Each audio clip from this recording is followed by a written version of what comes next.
जय Hind everyone, I Vivek Pandey, welcome back in Tiger Defence Forces. Friends, ये brand new part है आपके टॉप 5 वीकली डिफेंस न्यूज़ का।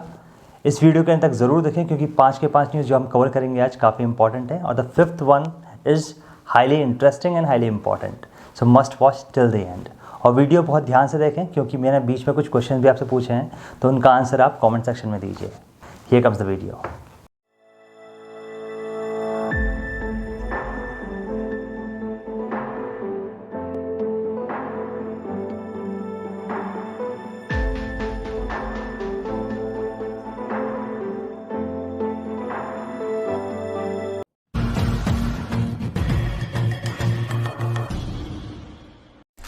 हमारी पहली न्यूज़ है, रिसेंटली इंडिया और यूके के बीच एनुअल मैरीटाइम एक्सरसाइज कोनकन संपन्न हुई।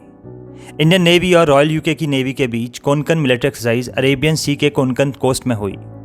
इंडियन नेवी की तरफ से आईएनएस त्रिशूल जो कि एक गाइडेड मिसाइल फ्रिगेट है और यूके नेवी की तरफ से एचएमएस लैंकास्टर जो कि एक टाइप 23 गाइडेड मिसाइल फ्रिगेट है ने पार्टिसिपेट किया। इंटरऑपरेबिलिटी एनहेंस और बेस्ट प्रैक्टिसेस एम्बाइब करने के लिए कोनकन 2023 में मल्टीपल मैरीटाइम ड्रिल्स कंडक्ट की गई थी। एक्सरसाइज में युद्ध के सारे डोमेन्स कवर किए गए थे जैसे कि एयर, सरफेस और सब सरफेस, जिसमें इनफ्लेटेबल टारगेट्स पर गनरी शूटिंग प्रैक्टिस भी की गई थी। हेलीकॉप्टर ऑपरेशंस के साथ anti air and anti submarine warfare drills भी प्रैक्टिस की गई थी। अब आपके लिए क्वेश्चन है, इंडिया और यूके के बीच दूसरी मिलिट्री एक्सरसाइजेज जो भी संपन्न होती हैं उनके नाम कमेंट सेक्शन में अभी बताइए। चलिए अब बढ़ते हैं सेकेंड न्यूज़ की ओर, जो है वायु प्रहार, इंडियन आर्मी और इंडियन एयरफोर्स की जॉइंट मिलिट्री ड्रिल्स के बारे में। इंडियन आर्मी और इंडियन एयरफोर्स ने multi domain air land exercise वायु प्रहार ईस्टर्न थिएटर में कंडक्ट की। ये exercise inter forces multi domain operations में सिनर्जी इंक्रीज करवाने के लिए कंडक्ट की गई थी। मल्टी डोमेन ऑपरेशंस का एम होता है मिलिट्री एक्टिविटीज़ को ऑर्केस्ट्रेट करना across all domains, converging effects को डिलीवर करने के लिए। इन ऑपरेशंस का स्कोप एक year marked rapid reaction force का रैपिड मोबिलाइजेशन हिंटरलैंड से एडवांस्ड लैंडिंग ग्राउंड पर करवा के एयर लैंडेड ऑपरेशंस कंडक्ट करवाना था। फर्दर इस एयर लैंडेड फोर्स से हाई एल्टीट्यूड कंडीशंस में रियलिस्टिक एक्सरसाइजेस सिनेरियो में टास्क कंडक्ट करवाए गए। अब बात करते हैं कुछ इंपॉर्टेंट इंडिया की ट्राई सर्विस एक्सरसाइजेस के नाम की। पहला है टाइगर ट्रम्प जो कि इंडिया और यूएस की ट्राई सर्विस एक्सरसाइज का नाम है। इंदिरा, इंडिया रशिया की ट्राई सर्विस एक्सरसाइज का नाम है। Dharma Guardian, India Japan tri service exercise का नाम है। अब एक क्वेश्चन आपके लिए बनता है, बुल स्ट्राइक, बताइए कहाँ की ट्राई सर्विस एक्सरसाइज का नाम है। चलिए बढ़ते हैं अब तीसरी खबर की ओर। इंडिया एंड इराक मिलकर अपने defence, counter terror and security related partnership boost करेंगे। इंडिया और उसका traditional Arab world partner Iraq ने डिसाइड किया है अपना defence, counter terror and security related cooperations beef up करने का। इराक के national security adviser Qasim al Araji ने इंडिया के national security adviser Ajit Doval के साथ फ्राइडे को मीटिंग की। इराकी एनएसए की ये visit first cabinet minister level visit है 7 सालों में। इराकी एनएसए इससे पहले मिनिस्टर ऑफ इंटीरियर थे इराक में 2016 से 18 की पीरियड में। वो इराकी एनएसए जुलाई 2020 से हैं। सिक्योरिटीज़ टाइज के अलावा इंडिया और इराक स्ट्रॉन्ग इकोनॉमिक रिलेशंस भी रखते हैं। इराक इंडिया का one of the largest oil suppliers है और वह 5th लार्जेस्ट ट्रेड पार्टनर है इंडिया का। इंडियन कंपनीज़ के पास सिग्निफिकेंट अपॉर्चुनिटीज़ हैं इराक की up mid and down stream oil and gas industry में। चलिए आपके लिए एक छोटा सा प्रश्न, इराक की कैपिटल आप कमेंट सेक्शन में बता दीजिए। बढ़ते हैं चौथी न्यूज़ की ओर जो इंडियन एयरफोर्स से है। इंडियन एयरफोर्स अपना procurement budget Russia supply delays की वजह से रिड्यूस कर रही है।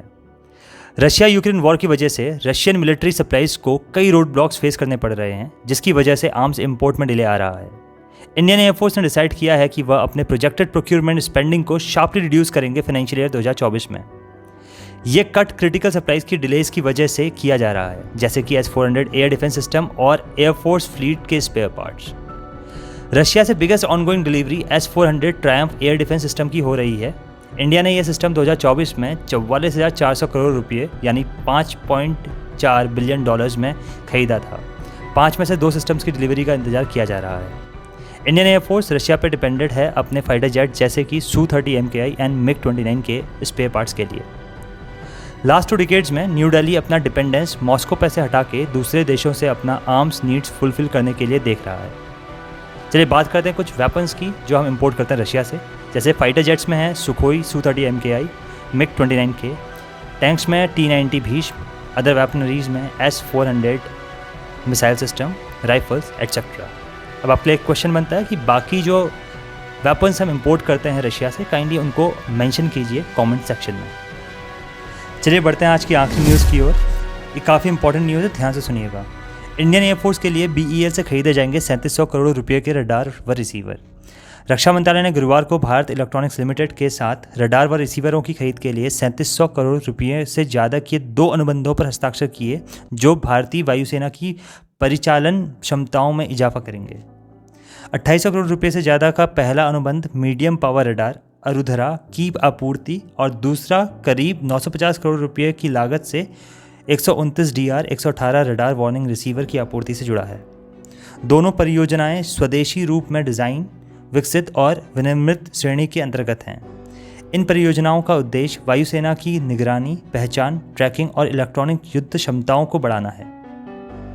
तो काफ़ी इंपॉर्टेंट न्यूज़ बनती है हमारे वायुसेना की ओर से।